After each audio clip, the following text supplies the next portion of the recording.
Welcome to True Crime Garage. Wherever you are, whatever you are doing, thanks for listening. I'm your host, Nick, and with me, as always, a man that loves fast cars and guitars.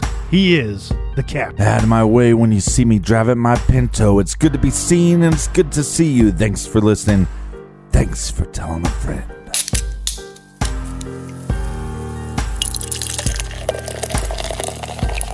Tonight we are drinking Demon Dweller by Green Man BreweryGarage Grade 3 3/4 bottle caps out of 5.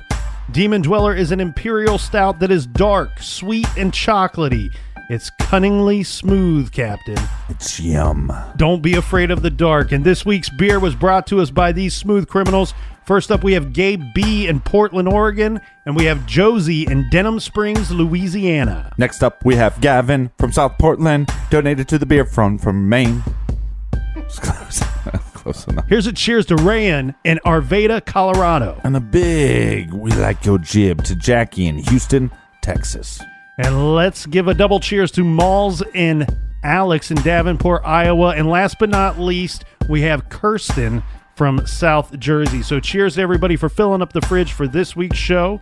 If you want to help us out with next week's shows, go to truecrimegarage.com and click on the donate button. And a reminder, all of our episodes are now available from the first episode to now is available for free on the Stitcher app.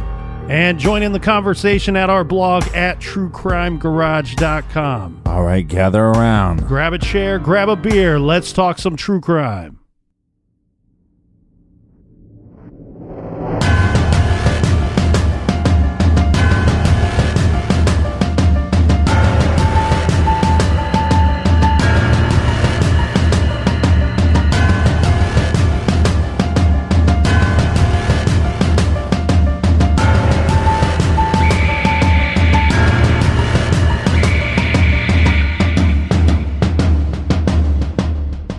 The first contact from the BTK Strangler was made in October 1974. Early in the morning on the 22nd, the phone rang at the Otero murder hotline that was set up by the two major newspapers. The caller didn't say much and he sounded angry. He told the newsman, "Listen and listen good, because I'm not going to repeat it." He said the man that had killed the Oteros stuck a letter in a mechanical engineering textbook on the second floor of the Wichita Public Library. Then, he hung up the phone. The police were notified. The letter was located. The letter was addressed to the Wichita Eagle and Beacon Secret Witness Program. Under the Secret Witness Program, persons with information concerning a crime could pass on information to the police through the newspaper without divulging their identity. The poorly typed and badly misspelled letter provided details on the 4 Otero slayings that the police said at the time could only have been known to someone who had been present at the scene. The letter read, "I write this letter to you for the sake of the taxpayer, as well as your time. Those 3 dude you have in custody are just talking to get publicity for the Otero murders. They know nothing at all. I did it by myself and with no one's help. There has been no talk either. Let's put this straight. Joe, position, southwest bedroom, feet tied to bed. Bondage, window blind cord. Garrote, blind cord, brown belt. Death, the old bag trick, and strangled with clothesline rope. Clothes, white sweatshirt, gray pants. Comments, he threw up at one time, had a rib injury from a wreck few weeks before. Julie, position lying on her back on the bed. Bondage, blind cord. Garrote, clothesline cord tied in a clove hitch. Death, strangulation twice. Clothes, blue house coat, black slack, white sock. Comments, blood on face from too much pressure on neck. Bed unmade.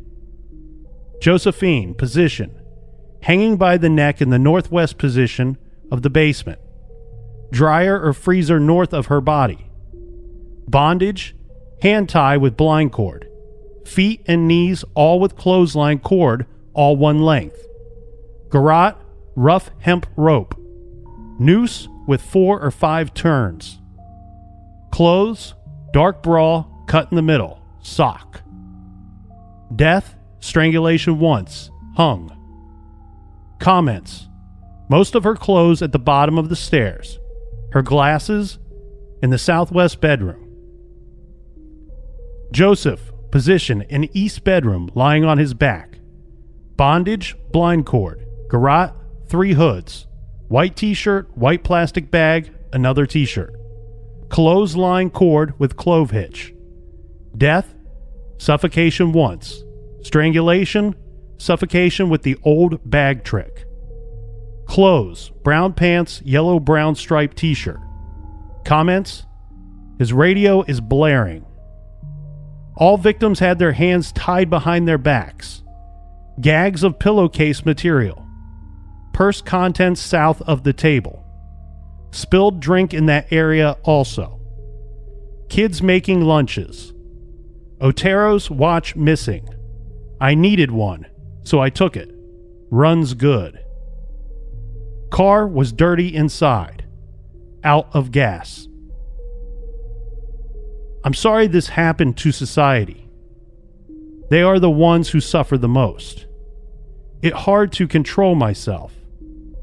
You probably call me psychotic with sexual perversion hang-up.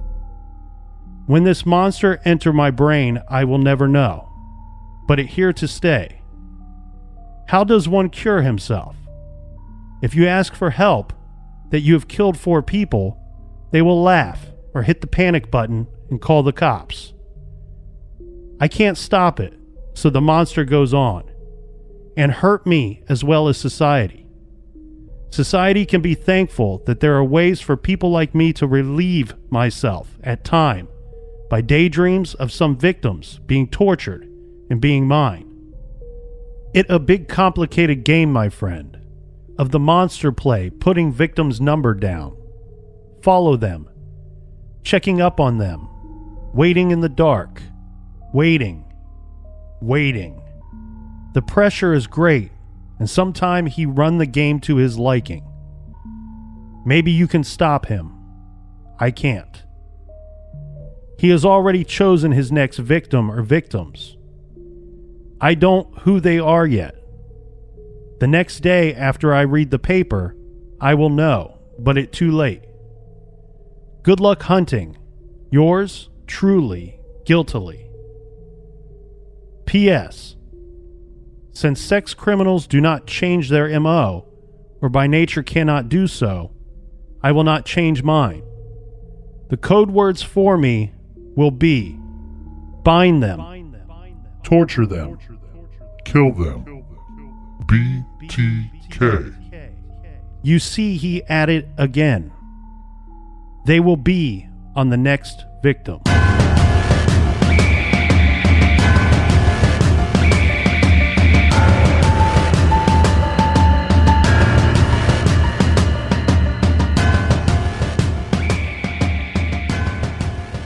When Dennis Rader killed the Oteros and their 2 children, he was unemployed and attending classes at Wichita State. In November of 1974, Dennis was hired at ADT Security, which at the time sold and installed commercial-grade alarms. It might have been this job that kept him busy. Maybe it was his home life. Regardless, something was happening, and thank God that it did, because BTK was just too busy to go out and kill. In fact, there would be 3 years before he would kill again. The killer claimed responsibility for the murders of the 4 Otero family members and gave himself a name, BTK. But one thing he had yet to disclose, and one thing that police were yet to connect to the BTK strangler, is that he had committed another murder shortly after killing the Oteros. And this is one that BTK called Project Lights Out. Catherine Doreen Bright was one of 5 children in her family. She was born on February 24th, 1953. She loved singing in the church with her sister. She had graduated from high school in 1971. Now, in 1974, she was 21 years old. Catherine was a smart, popular, and funny college student, and she worked for the Coleman Company. Catherine and her sister shared a house that they rented together. Now, on the morning of April 4th, 1979, Dennis Rader, who had been watching the house and who had targeted his next victim, picked her because she was attractive and no men lived with her. And she did not have a dog. You know, these were problems that he ran into during the Otero crimes. Yeah, and on that morning, he's going to break into a kitchen window to gain access to the house. And he knew at this time that the house would be empty, which this was good for him because he needed time to prep the home for murder. But he didn't just want to kill Catherine Bright. He wanted to play with her first, and he brought with him plenty of ropes and cords to play with. While he waited for her to return, he laid out ropes and cords on her bed. He used a broom to carefully sweep up the broken glass. And he was wearing gloves and a green parka. He took a stocking cap and pulled it down to cover his face, and he brought with him a gun, his .22. Now, he was ready, and all he needed was for his victim to return to her home and find him. At this moment, he was no longer Dennis, no longer the ordinary man that led an ordinary, unremarkable life. In this moment, he was the killer that haunted Wichita, the phantom that the whole city feared. He was BTK. Well, and when she returns, she's going to return home, but she's not going to be alone. Yeah, with her was her 19-year-old brother, Kevin. When they walked in, they were very quickly greeted by a man in a mask with a gun. The man told them that he was a convict, and he just needed something to make his way to California. If they cooperated, they would not be hurt. He just needed some money, some food, and the car keys, and he was going to need to tie them up to make sure that he had enough time to get away. He had Kevin tie up Catherine, and then BTK tied up Kevin. BTK took Catherine to her bedroom where he had prepped the room with his ropes and a chair. He tied Catherine to the chair. Then he returned to the room where he had left Kevin. He put a rope around his neck. Now, Kevin realizes at this moment that the man had lied to them, that the man was going to kill him. So he started twisting his hands and his arms until the bindings gave way. Kevin jumped to his feet, and the masked man grabbed his gun and put it to Kevin's forehead and pulled the trigger. Kevin fell to the floor, but he was not dead. Amazingly enough, he was not dead. He had been knocked out. And when he came to, he could hear his sister in the other room screaming. He got up and he charged into the other room. The man saw him coming and again reached for his gun, but before he could take aim, Kevin pried the gun from the man's hand. Kevin took the gun and shoved the barrel into the man's chest, and he pulled the trigger. The assailant managed to wedge his thumb between the gun and the hammer, preventing it from firing. The man pulled the gun from Kevin and put it to Kevin's mouth and pulled the trigger. The gun fired, and Kevin once again hit the floor. BTK once again turned his attention to Catherine. Kevin was still not dead. When the gun was fired into Kevin's face, the bullet had actually ricocheted off of his teeth, leaving Kevin a bloody mess and knocked out but not dead. It probably only knocked him out for a few minutes, and when he came to, he decided this time, instead of trying to fight off the attacker, he was going to take his chances and run for help. Kevin flew out the front door of the home, running full speed and yelling at the top of his lungs. A man driving by stopped, and Kevin jumped in his car. The man drove him to the nearest phone, and they called the police. The call: a robbery in progress at a home on East 13th Street. The robber was trying to kill 2 people and was still in the home. A police officer is going to be on the scene within 15 minutes of Kevin leaving the home. When the officer arrived, the front door to the home was wide open, and the officer went in. He found Catherine in the front room, lying on her side in a puddle of blood. A phone was next to her. She had tried to call for help, but when the operator picked up, Catherine could not speak. Her larynx had been crushed. She could only whisper at this time. She lifted her head, but all she could say to the officer was, "Help me, help me." The officer radioed for an ambulance, and he knelt beside Catherine with his gun drawn as he waited for backup. His backup arrived about the same time as the ambulance. They quickly determined the man who had broke in and attacked Catherine and Kevin had fled the house. In the 2 bedrooms were obvious signs of a struggle. Both rooms were left in shambles, and blood was smeared on the floors. Catherine had been stabbed 11 times in her torso and back. 2 of the stabs had punctured her lungs. Catherine died a short while later at the hospital. Now, Kevin was a living witness. He was in the same hospital where his sister had just passed. Now, he was being treated for those 2 gunshots. He would survive, and he was able to tell the police about the killer. You know, he told them what the killer had told them about him going to California. Yeah. And this giving them a possible lead. Kevin described the attacker as a dark-haired man about 25 years of age, Caucasian with a pot belly, and about 5 foot 10 inches tall with a thick mustache. Now, there was some problems with this description of the attacker. Now, you and I, Captain, would know years later that this description is actually a pretty good one. Right. I mean, it's a little vague, but it's a pretty good one. He got the height approximately right. He got the size of the person right. The dark-haired man with the thick mustache. Yeah, is the correct. mustache. The thing that he got wrong was he didn't tell him that he saw a giant piece of shit. Well, because of the injuries that Kevin sustained during the attack, a lot of the police officers and investigators had a problem with taking him at his word. They thought that it was too traumatic of an attack and that he was probably had suffered multiple concussions. So he's just lying? No, that he just doesn't remember. He's misremembering. Correct. Okay. I mean, you have to keep in mind. But why? Why?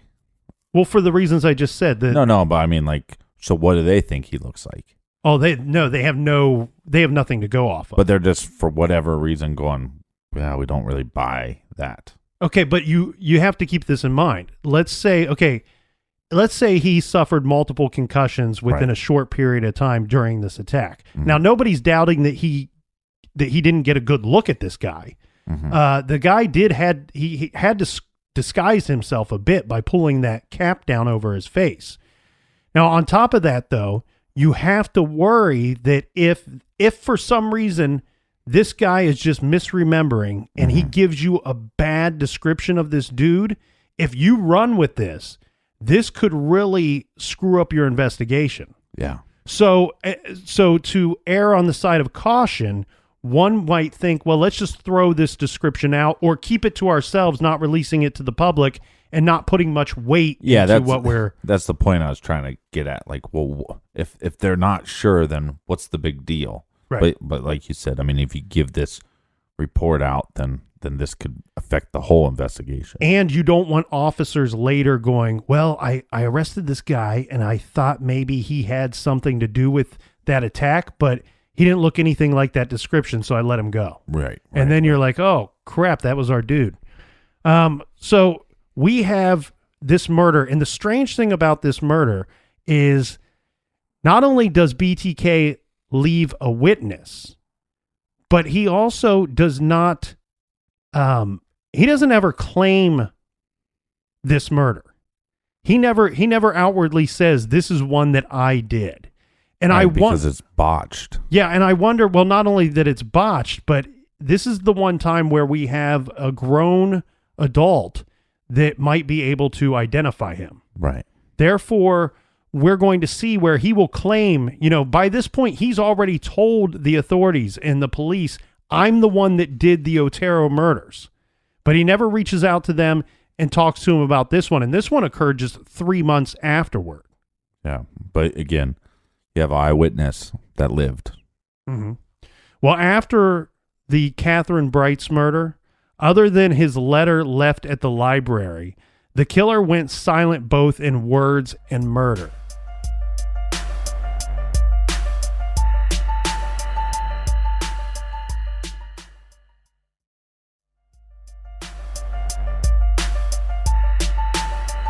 All right. Cheers, me mateys. Cheers, Captain. Well, it would be 3 years before BTK would resurface, and during this time, Dennis and his wife had had their first child, a son that they named him Brian. Now, we wondered why he could have gone silent. what else was going on in his world. We see the birth of his son, but Dennis is also working very hard at the ADT company, and he was actually earning promotions at this job during the course of those 3 years. He got to the point where he was actually supervising a team of installers and salespeople. Now, the country during this time celebrated its bicentennial. Months came and went, and the city that had once feared the BTK began to forget about him. The killer had vanished, and a lot of people wondered if he had maybe even left town a long time ago. And we now know why BTK took a break, but let's go through some of the theories that law enforcement had at the time, theorizing why he was on a break. Well, the two most popular, like we said, it seemed like the people of the city believed that maybe he had just fled the area. Right. And just left altogether. Now, the police theories, one of the more popular ones is that maybe he had died in a car accident, or that he was picked up on some unrelated charge and serving a prison sentence.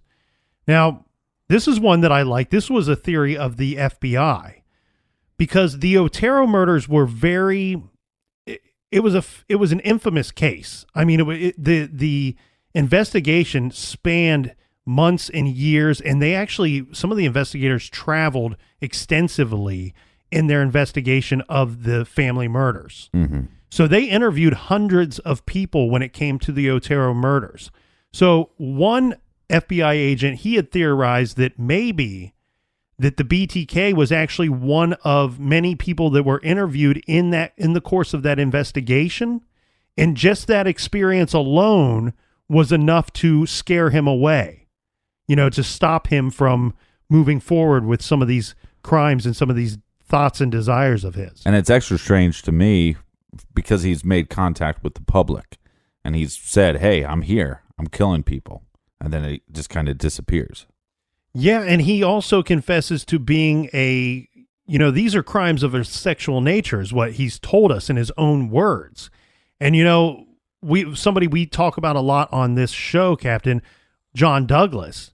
He says from his experience, serial sexual predators don't just wake up one day and decide to turn over a new leaf and change their lives for the better. So that's why you have the FBI and you have seasoned investigators believing that something must have happened. Something must have happened to derail this killer who was going to prey on the city. But on March 17th, 1977, that's all going to change. Yeah, and this is almost 3 years after the murder of Catherine Bright. So the killer is going to break his silence. On that morning, in the morning hours, a little boy was returning home from an errand. He was stopped by a man he had not seen before. Now, the man had a bag with him, and he also had a photograph, and he showed the photograph to the boy and asked him if he knew either of the people in the photograph. The boy said that he didn't know them. Now, the man then walked away, and the boy was watching this man, and he saw the man approach the home of his neighbor. Now, the boy then returned to his house where his mother was in her room sick, and his brother and sister were still at home, and they were watching TV. After about 10 minutes or so, there was a knock at the door. The boy opened the door, and on the front porch was the man who had asked him earlier about the photograph. Now, the man was asking about a dog this time. He said that he had lost his dog and asked the boy if he had seen a dog running loose around the neighborhood. The boy says no, and then the man asked, "Is your mother home?" "We should ask her." The man then pushed the boy aside and walked inside the house right past the boy, and he walks over to the TV and he turns the TV off. Remember, the children are sitting there watching the TV. Right. This startles the children, and they start screaming. The mother, who was sick in her bedroom, she hears the commotion, and she came out into the room. At this point, the man had pulled out a gun. The woman yelled at him. She wanted to know who he was. Why was he in her home? Why does he have a gun? Why does he have a gun? Yep. And he tells her to shut up, and he pointed at the bedroom, and he told her to get back in there. And she says, "Well, what about my children?" And he told her to grab a blanket and some toys. Well, she complied. He took the blanket and he lay it on the bathroom floor, and then he spread the toys out on the blanket. and he ordered the children, all three of them, into the bathroom. Well, they complied. The bathroom has 2 doors. The man put together like a makeshift locking mechanism of some sorts. He tied some rope from the doorknob to the piping underneath the sink in the bathroom, and this prevented that door from being opened. Now, the man went out the other door, and he pushed a bed to the outside of the door, and this prevented this door from being opened. So the 3 children are trapped inside this small bathroom. The man then forced the mother to strip. Then he took some tape out of his bag and he began to bind the mother. He taped her hands together behind her back and he laid her down on the bed face down. He put a rope around her neck and a plastic bag over her head. Sometime later, the children began to break free from their confinement in this bathroom. One of the boys kicked through the bottom portion of one of the doors. This was the door that was tied to the pipes. Yeah. When he busted free, he found his mother laying lifeless on her bed. The boy ran outside and to the front porch of a neighbor's house, where he pounded on the front door. The neighbor answered, and the boy screamed to the neighbor that he needed help, telling him that his mommy was dead. So then the police were called.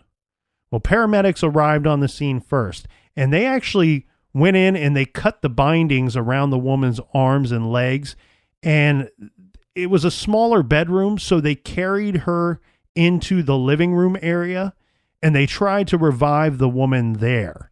Now, she had only been dead a very, very short period of time, so they thought they could bring her back. However, they were unable to do so. Now, the police questioned the children. They wanted to know what had happened, what had they seen. And the children told them that the killer was a dark-haired white man in his late 30s or 40s with a pot belly. On March 17, 1977, serial killer BTK killed Shirley Vian in her home while her children were locked in the bathroom. Now, many, many years later, it was surmised that the man, the BTK that was walking around the neighborhood, that the photo that the man had shown the boy was actually a photograph of a neighbor woman and her son. This was also the home that the man had approached after talking to the boy.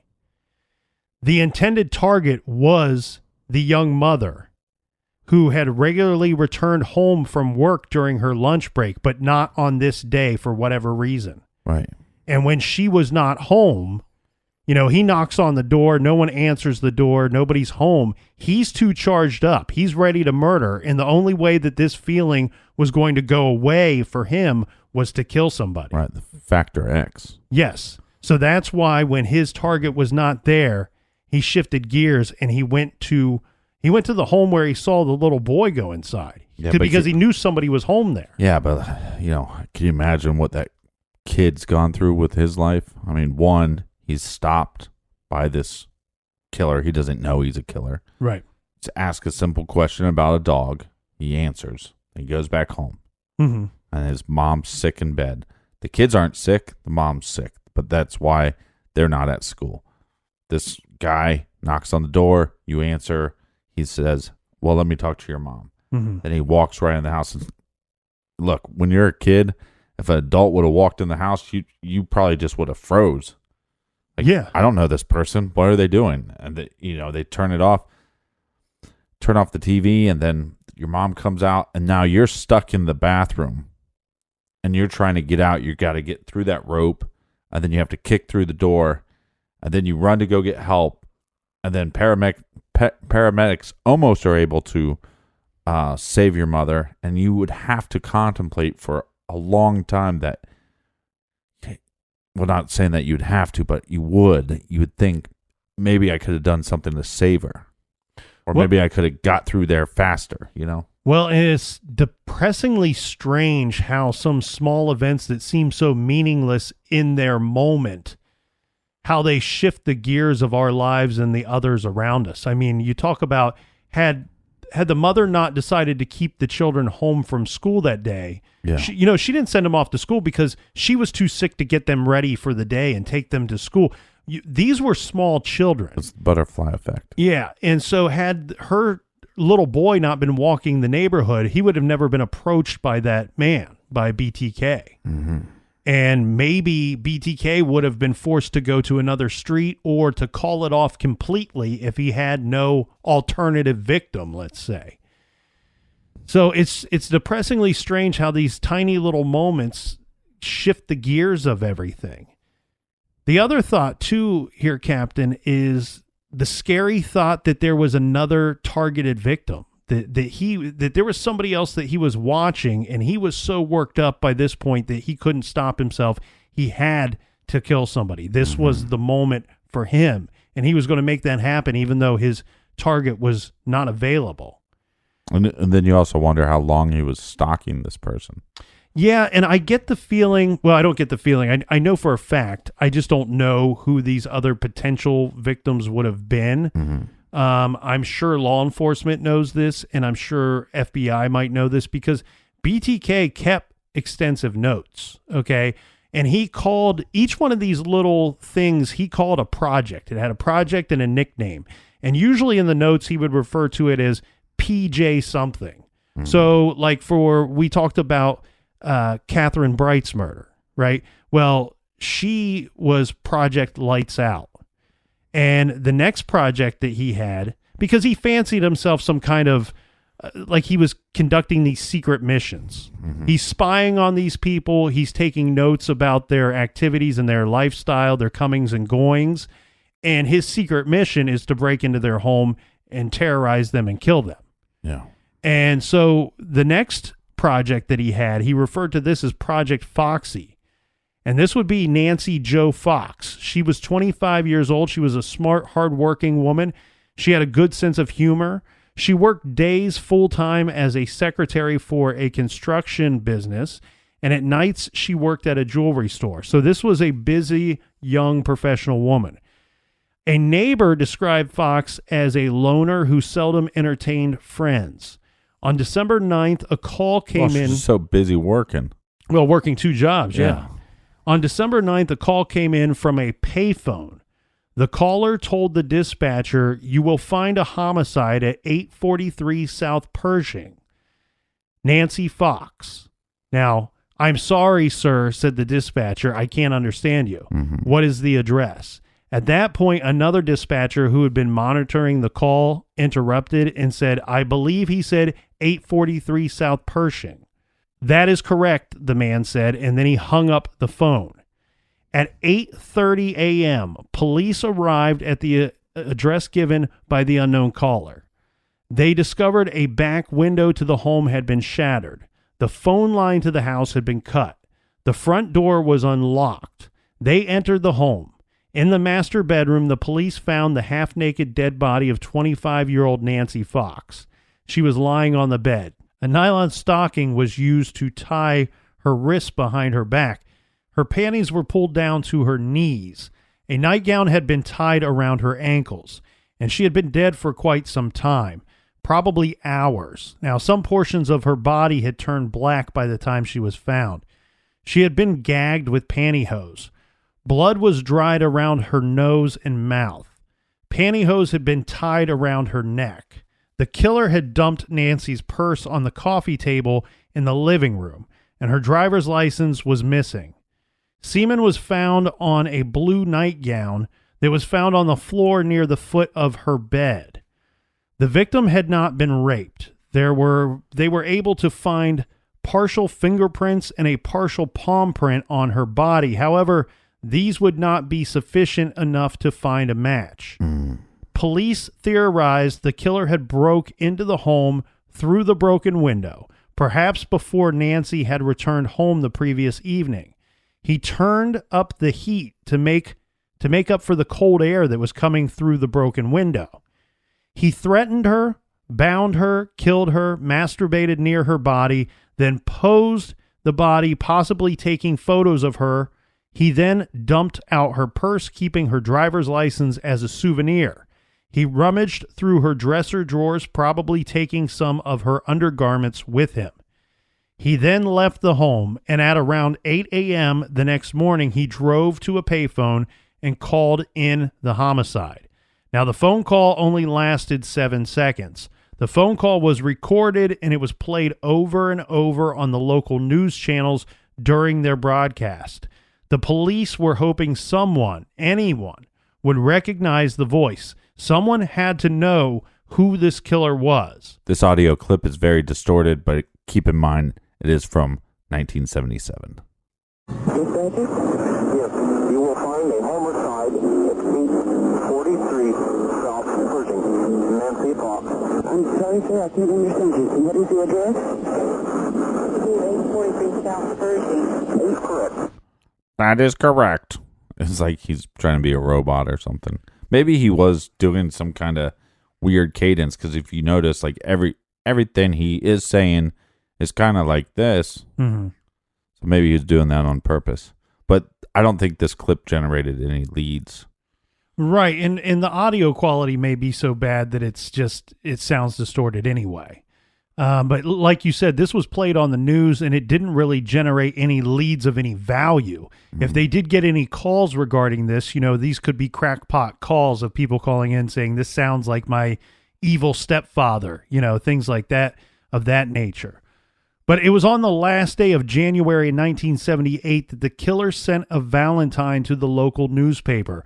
This would be almost 2 months after the murder. But that's not going to be made public. No, and because of that reason, on February 10th of 1978, a letter was sent as well to KAKE TV network with a hand-drawn picture of a woman tied up, gagged, and lying face down on a bed. The letter would later become known as the Fox letter.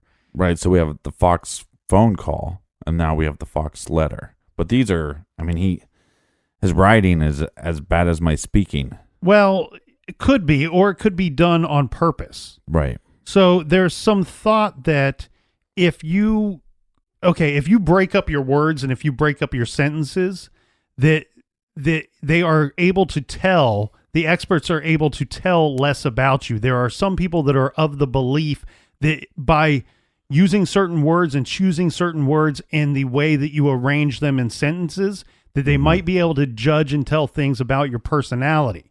So one thing that people have always taken a guess at here when it comes to BTK, was he just stupid, like the way that his words sound on paper? No, you stupid. Or you stupid. Or was he smart enough that he did this on purpose so that he wasn't showing his full hand, so to speak? The typed photocopied letter that they received, known as the Fox letter, reads as follows.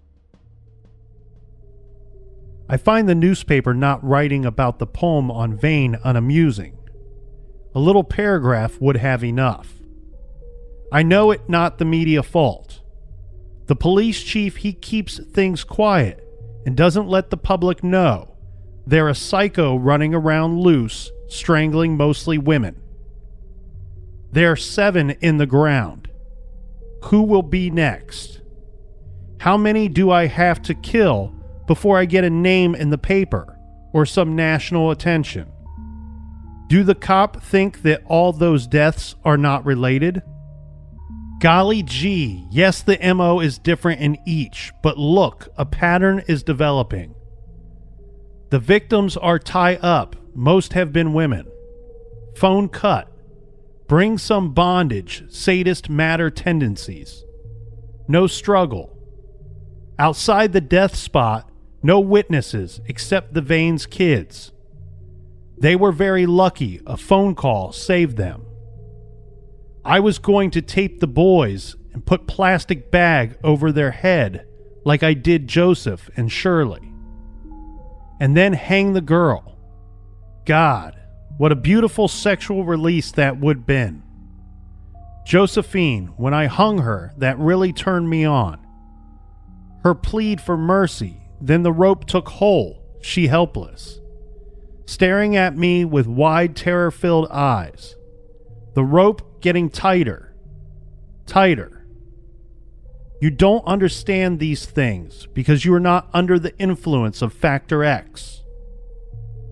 The same thing that made Son of Sam, Jack the Ripper, Harvey Glatman, Boston Strangler, Dr. H.H. Holmes, Pantyhose Strangler of Florida, Hillside Strangler, Ted of the West Coast, and many more infamous character kill, which seems senseless, but we cannot help it. There is no help, no cure, except death or being caught and put away. It a terrible nightmare, but you see, I don't lose any sleep over it. After a thing like Fox, I go home, and I go about life like anyone else, and I will be like that until the urge hit me again. It not continuous, and I don't have a lot of time. It take time to set a kill, and one mistake, it all over. Since I about blew it on the phone, handwriting is out, letter guide is too long, and typewriter can be traced too. My short poem of death, and maybe a drawing. Later on, maybe a real picture, and a tape of the sound will come your way. How will you know me? Before a murder or murders, you will receive a copy of the initials BTK. You keep that copy. The original will show up someday on Guess Who. May you not be the unlucky one. P.S. How about some name for me? It's time. 7 down and many more to go. I like the following. How about you? The BTK Strangler, Wichita Strangler, Poetic Strangler, the Bondage Strangler, or Psycho, the Wichita Hangman, the Wichita Executioner, the Garrote Phantom, the Asphyxiator. Number 5, you guess motive and victim. Number 6, you found one Shirley Vane laying belly down on unmade bed in northeast bedroom. Hand tied behind back with black tape and cord. Feet and ankles with black tape and legs. Ankles tied to west head of the bed with a small off-white cord. Wrapped around legs, arms, and neck many times. A plastic bag over her head with a pink nightie on, barefooted. She was sick. Use a glass of water and smoke 1 or 2 cigarettes. House a total mess. Kids took some toys with them to the bathroom. Bed against east bathroom door. Chose at random with some pre-planning. Motive? Factor X. Number 7. One Nancy Fox, lying belly down on made bed in southwest bedroom. Hands tied behind back with red pantyhose. Feet together with yellow nightie. Semi-nude with pink sweater and bra. Panties below butt. She had a smoke and went to the bathroom before the final act. Very neat housekeeper and dresser. Rifled purse in kitchen. Empty paper bag. White coat in living room. Heat up to about 90 degrees. Christmas tree lights on. Hosiery on bed. Driver's license gone. Seminal stain on or in blue women underwear. Chose at random with little pre-planning. Motive? Factor X. Number 8. Next victim maybe. You will find hanging with a wire noose. Hands behind back with black tape or cord. Gagged, then cord around the body to the neck, hooded maybe. Will be chosen at random with some pre-planning. Motive? Factor X. Enclosed was a poem titled, "O Death to Nancy." Oh, what is this that I can see? Cold icy hands taking hold of me. For death has come, you can see. Hell has opened its gate to trick me. O death, can't you spare me? Over for another year? I'll stuff your jaws until you can't talk. I'll bind your legs till you can't walk. I'll tie your hands till you can't make a stand.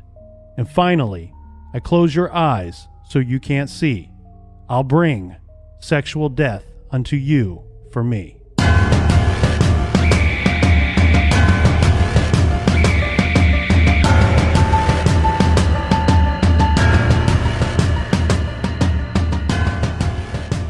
All right, Captain, before we take off for Crime Con, Yeah. I'm leaving. Get your Crime Con on. I'm leaving tonight. I'm traveling by way of hot air balloon, so it will take me a little longer. Want to drop you a little recommended reading before we go. I'm traveling by foot. Here you go.